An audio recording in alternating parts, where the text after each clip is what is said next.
നമസ്കാരം. എൻ്റെ പേര് അബ്ദുൽ വഹാബ്. ഞാൻ ഇതിനു മുമ്പ് 6 മാസം മുമ്പ് എൻ്റെ പുസ്തക പ്രകാശനവുമായി ബന്ധപ്പെട്ടാണ് ഒരു വീഡിയോ ചെയ്തിട്ടുള്ളത്. അതിനുശേഷം ഇപ്പോഴാണ് ചെയ്യുന്നത്. ഇതൊരു സൈക്കോളജിയുമായിട്ട് ബന്ധപ്പെട്ട വിഷയമാണ്. ഞാൻ ഒരു സൈക്കോളജിസ്റ്റോ അതിനെപ്പറ്റി പഠിച്ച ഒരാളല്ല. പക്ഷേ എൻ്റെ ജീവിതാനുഭവം കൊണ്ട് ആണ് ഈ വീഡിയോ മറ്റുള്ളവർക്ക് ഉപകാരപ്രദമാകും എന്ന് കരുതിക്കൊണ്ട് തന്നെയാണ് ഞാനിത് ചെയ്യാൻ ഉദ്ദേശിച്ചത്. എങ്കിലും ഞാൻ കുറച്ചൊന്ന് വിവരിക്കാം, മറ്റുള്ളവർക്ക് മനസ്സിലാവുന്ന രീതിയിൽ ചുരുക്കി പറയാം ലളിതമായി. ഈ നാർസിസ്റ്റ് പേഴ്സണാലിറ്റിയെ കുറിച്ചാണ് എന്ന് ഞാൻ പറയുന്നത്. NARCISSIST. യൂട്യൂബിൽ ഇഷ്ടംപോലെ സൈക്കോളജിസ്റ്റുകൾ മലയാളത്തിലും നന്നായി വിവരിക്കുന്നുണ്ട്. പക്ഷേ നമ്മുടെ സമൂഹം, പ്രത്യേകിച്ച് മലയാളി സമൂഹം, ഇത് മലയാളി എന്നല്ല പൊതുവെ ലോകത്ത് തന്നെ നമ്മളിത് വിലയിരുത്തേണ്ട ഒരു വിഷയം തന്നെയാണ്. കൂടുതൽ ശ്രദ്ധിച്ചിട്ടുമില്ല പലരും. അതുകൊണ്ട് തന്നെ എൻ്റെ അനുഭവത്തിൽ എനിക്കൊരു ബോസ് ഉണ്ടായിട്ടുണ്ട്. ആ ബോസ് വിഷയത്തിൽ വലിയ ഇതൊന്നുമില്ലെങ്കിലും PhD, ഇപ്പം എല്ലാവരും PhD എടുക്കുന്നവരാണല്ലോ, അങ്ങനെ ഉയർന്ന സ്ഥാനങ്ങളെത്തുകയും പിന്നീട് നിരന്തരമായി മറ്റൊരു ആൾക്കും ഒരു ഗുണവും ചെയ്യാതെ സ്വന്തം വളർച്ച, സ്വയം എന്ത് നേടാം എന്നൊരു ചിന്തയിലൂടെ മറ്റുള്ളവരുടെ വിചാരങ്ങളെ ഒന്ന്, അതിനെ പറയാം എമ്പതി എന്നാണ്, അതിനൊന്ന് അവഗണിച്ചുകൊണ്ട് സ്വയം ഇങ്ങനെ വളർത്തുക, സ്വയം പൊങ്ങിപ്പോവുക എന്നൊരു രീതിയാണ്. അതുപോലെ എനിക്കൊരു പ്രിൻസിപ്പാളും അറിയാം. എനിക്ക് അതുപോലെ സാഹിത്യരംഗത്തുള്ള ഒരാളറിയാം. എല്ലായ്പ്പോഴും ഇവരാഗ്രഹിക്കുന്നത് അവരെങ്ങനെ നല്ലത് പറഞ്ഞ് പൊക്കി നടക്കണം. മറ്റുള്ളവരെന്തെങ്കിലും കഴിവുണ്ടെങ്കിൽ അവരെ ഒന്നെങ്കിൽ അടിച്ച് തകർത്തും. അതിന് ഒരു ശിങ്കിടികളുടെ കൂട്ടമുണ്ടാവും. രാഷ്ട്രീയ രംഗത്തും ഇഷ്ടംപോലെ ആളുകളുണ്ട്. ഞാൻ പേരൊന്നും പറയുന്നില്ല. ഈ വീഡിയോ കണ്ടു കഴിഞ്ഞാൽ നിങ്ങൾക്ക് തന്നെ ബോധ്യമാവും.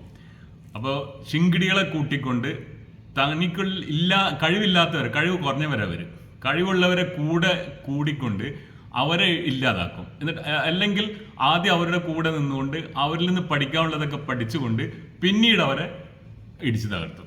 അപ്പോൾ നമ്മളടുത്ത് ചിലർ ഭയങ്കര സുഹൃത്തായിട്ട് വരും, നല്ല ഗിഫ്റ്റൊക്കെ തരും, വളരെ നല്ല പെരുമാറ്റമായിരിക്കും.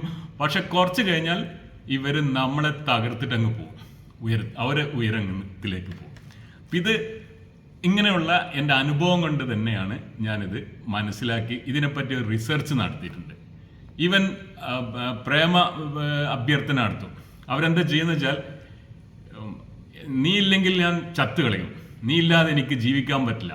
ഭയങ്കരമായിട്ട് ആ ഒരു ആണാണെങ്കിലും പെണ്ണാണെങ്കിലും പുരുഷന്മാരിലാണിത് കൂടുതൽ. അതുപോലെ ലോകത്ത് 5% ആൾക്കാർ ഇത്തരം നാർസിസ്റ്റുകളാണെന്നാണ് പറയപ്പെടുന്നത്. ഹിറ്റ്ലർ ഒരു നേതാവ് പറയുകയാണെങ്കിൽ ഹിറ്റ്ലർക്ക് നാസിസം കൂടാതെ സാഡിസ്റ്റ് മനോഭാവം ഉണ്ടെന്നുള്ളത് വിലയിരുത്തിയിട്ടുണ്ട്. മറ്റു തകരാറുകളുണ്ട്. അത് ഇതിനൊക്കെ പേഴ്സണാലിറ്റി ഡിസോർഡർ എന്നാണ് ഉൾപ്പെടുത്തിയിട്ടുള്ളത്.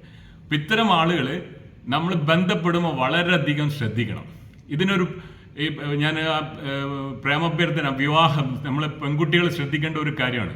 അത്തരത്തിൽ വളരെയധികം നമ്മളോട് തീരെ കാണാത്ത രീതിയിലുള്ള പ്രേമഭ്യർത്ഥന അല്ലെങ്കിൽ സമ്മാനങ്ങൾ, വളരെയധികം രൂക്ഷമായ വീട്, നീ ഇല്ലാതെ ഞാൻ ജീവിക്കില്ല, ഞാൻ ഇപ്പം ചത്തുകളയും എന്നൊക്കെ പറഞ്ഞുകൊണ്ട് വരുന്നവരെ വളരെയധികം സൂക്ഷിക്കണം. അവർ പിന്നീട് നിങ്ങളെ അടിമയാക്കിക്കൊണ്ട് പിന്നെ നിങ്ങൾക്ക് സ്വന്തം ഉമ്മയും വാപ്പയും പോലും പറയും, മോളെ നിനക്കാണ് കുഴപ്പം, അത് നല്ല കുട്ടിയാണല്ലോ.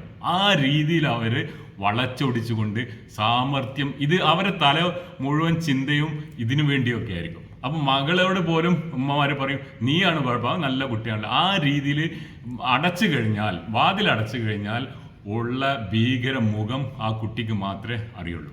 അത്തരത്തിലൊരു പെൺകുട്ടിയുടെ വീഡിയോ ഉണ്ട്, കോഴിക്കോടുള്ള ഫാത്തിമ. ഈ അടിയൊക്കെ കിട്ടിയിട്ട് ആ കുട്ടി ഇപ്പം ജിംനാസ്റ്റിക് ചാമ്പ്യനാണ് കോഴിക്കോട് ജില്ലയുടെ. അപ്പോൾ അതൊക്കെ നിങ്ങൾക്കൊക്കെ റെഫർ ചെയ്യാം. ഞാൻ ഇതൊന്നും എൻ്റെ മനസ്സിൽ നിന്ന് വന്ന ഒരു വെറുതെ ഉണ്ടാക്കി പറയുന്നതല്ല, എക്സാഗ്രേറ്റ് ചെയ്യുന്നതല്ല. അതുകൊണ്ട് തന്നെ കേരളീയ സമൂഹം വളരെയധികം ശ്രദ്ധിക്കണം, ഇതിനെപ്പറ്റി പ്രചരിപ്പിക്കണം, ഇതിനെപ്പറ്റി ബോധവൽക്കരിക്കണം. പിന്നെ എന്താണ് ഇതിനൊരു പരിഹാരം? സൈക്കോളജിസ്റ്റ് തന്നെ പറയും, നിങ്ങൾ വേഗം ഡൈവേഴ്സ് ചെയ്യുക. പിന്നെ ബോസ് ആണെങ്കിൽ ജോലി വേഗം മാറുക, വേറൊരിടത്തേക്ക് മാറാൻ നോക്കുക. പിന്നെ എത്രമാത്രം ഇവരെ നമ്മൾ മാറ്റി നിർത്തുമോ, നീ നല്ലതാണ് എന്ന് പറഞ്ഞ് മാറ്റി നിൽക്കുന്നോ അത്രയും നല്ലത്. പിന്നെ രാഷ്ട്രീയക്കാർക്കൊക്കെ വേണമെങ്കിൽ ഉപയോഗിക്കാം. ഇവർ പൈസക്ക് ഇറക്കി ആളാവാൻ നോക്കും.